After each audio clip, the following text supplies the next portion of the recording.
नमस्कार दोस्तों, आप सभी का बहुत स्वागत है द ब्लंट मीडिया पर। वर्ल्ड कप हार गया है भारत, पूरे देश में इसको लेकर बात हो रही है। मैं अपने कार्यक्रम में 7 ऐसे कारण आपको बताने वाला हूं कि आखिर क्यों भारत ये वर्ल्ड कप का फाइनल हारा।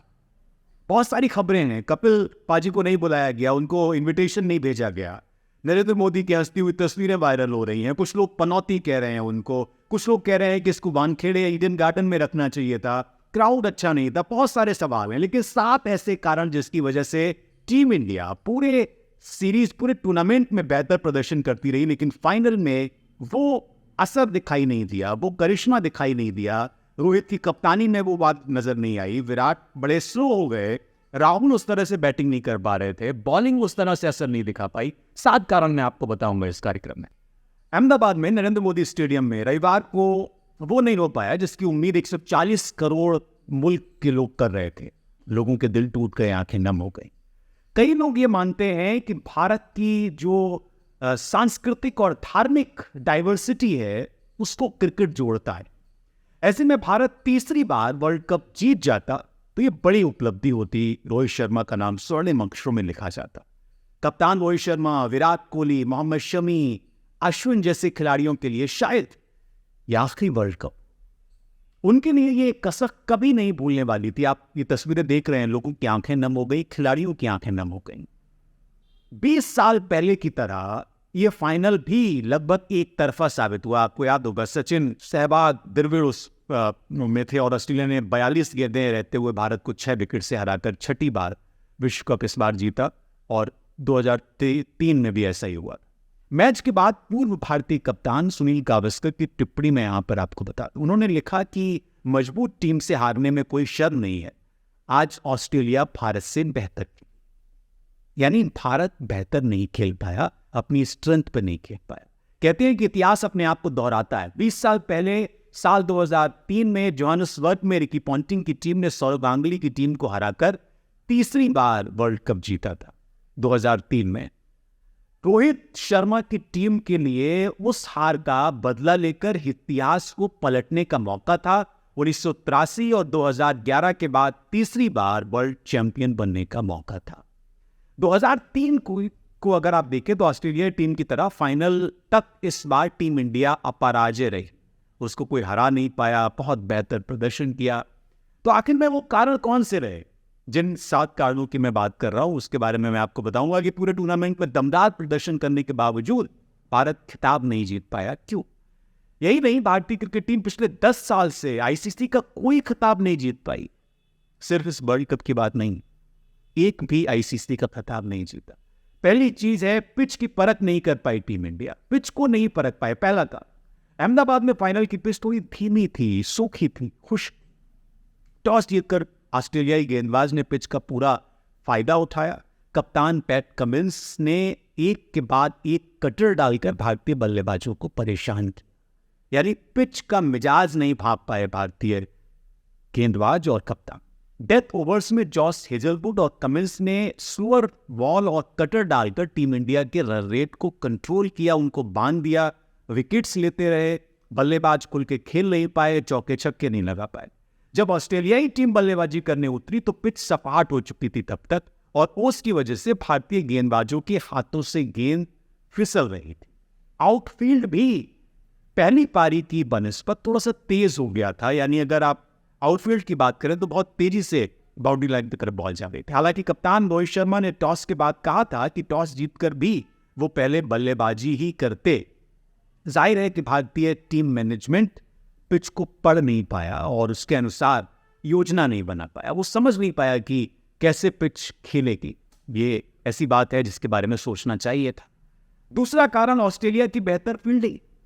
दोनों टीमों के बीच अगर आप तुलना करें तो दोनों टीमों के बीच सबसे बड़ा अंतर फील्डिंग का रहा। ऑस्ट्रेलिया की चुस्त फील्डिंग से असर भारत की बेलगाम बल्लेबाजी पर अंकुश लग गया। गेंद मैक्सवेल की गेंद पर ट्राविस हेड का वो कैच याद है आपको? रोहित शर्मा का जो कैच उन्होंने पकड़ा, चमत्कारी सा कैच था। और इस वर्ल्ड कप का शायद ये पहला मैच था जिसमें 24 ओवर में सिर्फ एक चौका लगा, सिर्फ एक चौका, और ये भी ऑस्ट्रेलियाई फील्डिंग की वजह से संभव हो पाया। सोशल मीडिया पर चर्चा ये हो रही है कि ऑस्ट्रेलियाई टीम ने कहीं 15 फील्डर तो नहीं मैदान पे उतार दिए थे। एक आध मौकों को छोड़कर पूरे टूर्नामेंट में भारतीय बल्लेबाजों की कोई भी टीम कथित परीक्षा नहीं ले पाई इन बल्लेबाजों की, लेकिन ऑस्ट्रेलिया ने वो करके दिखाया। तीसरा कारण, मानसिक मजबूती में ऑस्ट्रेलियाई आगे निकले, भारत से ज्यादा मजबूत दिखाई। बड़े मैच के लिए युवा जोश से ज्यादा अनुभवी खिलाड़ी की जरूरत होती। शुभमन गिल और श्रेयस अय्यर फाइनल के दबाव में एकदम से बिखर गए। आपने दोनों की बॉडी लैंग्वेज देखी होगी, कुछ खास कर नहीं पाए। रोहित शर्मा ने स्वाभाविक खेल खेलने की कोशिश की, लेकिन उस खेल को वो बड़ा नहीं ले पाए, बड़े स्कोर तक तब्दील नहीं कर पाए। 81 रन पर 3 विकेट गंवा देने के बाद विराट कोहली और केएल राहुल भी अपना नैसर्गिक खेल नहीं खेल पाए। आप देख रहे होंगे कि बड़ा डिफेंसिव हो गए थे, ऐसा लग रहा था कि टेस्ट मैच में बैटिंग कर। भारतीय टीम पर दबाव हावी होता चला गया। ध्यान कर्म से भटककर फल पर चला जाए तो मुश्किलें बढ़ जाती हैं, और वही भारतीय टीम के साथ भी हुआ। ऑस्ट्रेलिया की रणनीति अगला कारण है जिसकी वजह से बेहतर दिखी ये रणनीति, इसकी वजह से भारत। ये तो आपको मानना पड़ेगा, ऑस्ट्रेलिया हमेशा बेहतर तैयारी और योजना के साथ खेलती है। रोहित शर्मा के तेज शुरुआत के बावजूद ऑस्ट्रेलियाई गेंदबाज लाइन और लेंथ से भटके नहीं, वो बनी रहे। ये एक बड़ा दिलचस्प असर था। पैट कमिंस के बीच के ओवर में अपने सबसे सफल गेंदबाज एडम जंपा को लेकर आए रहे, जो बेहद चतुर फैसला रहा। जब कोहली और राहुल पारी को ठोस रूप देने की कोशिश कर रहे तो पार्ट टाइम गेंदबाजों को आजमाना भी एक सही निर्णय रहा पैट कमिंस।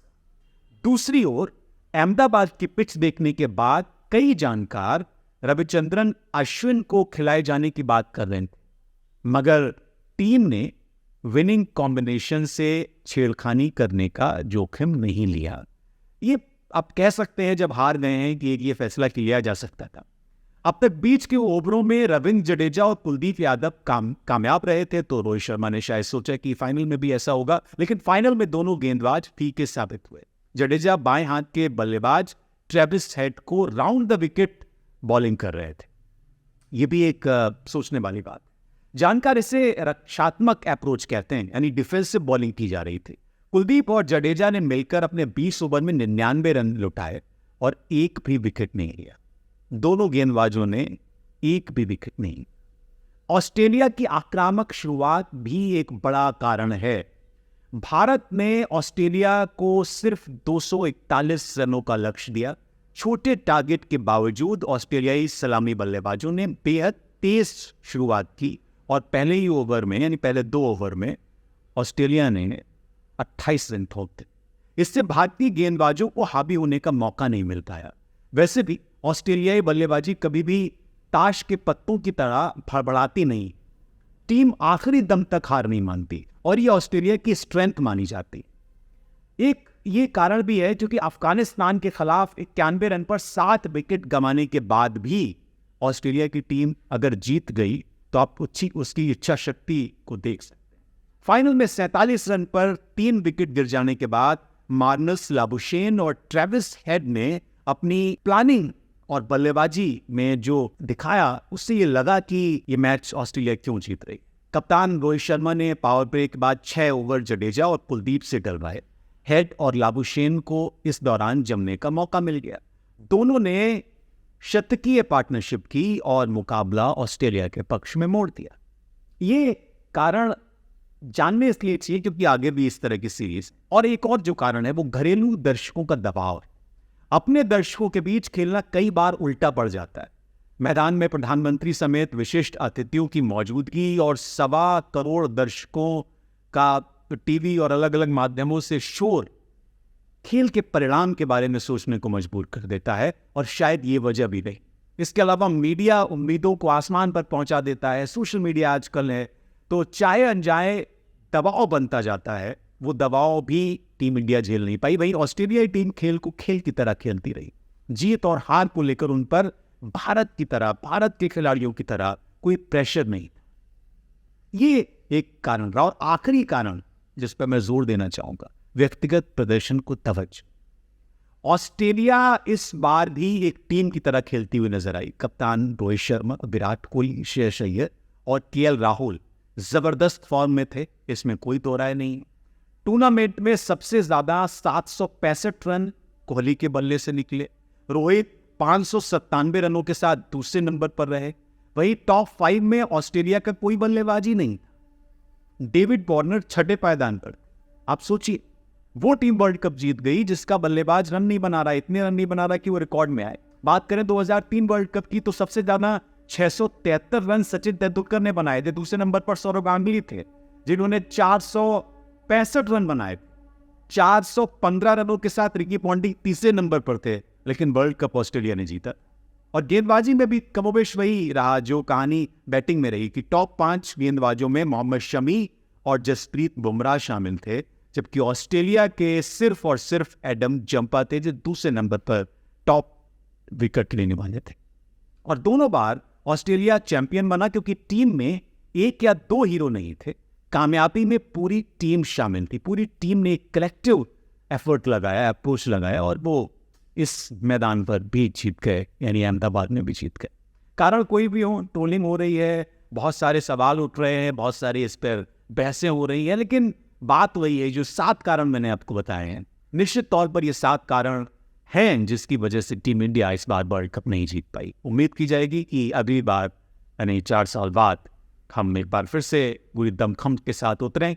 लेकिन तब तक ये काम करने की ज़रूरत है जिन काम को करके हमने इस टूर्नामेंट में आगे नहीं बढ़ने का फैसला किया और हम हार गए। बहुत शुक्रिया आप सभी दर्शकों का। मुझे इजाज़त दीजिए। देखते रहिए डबल मीडिया।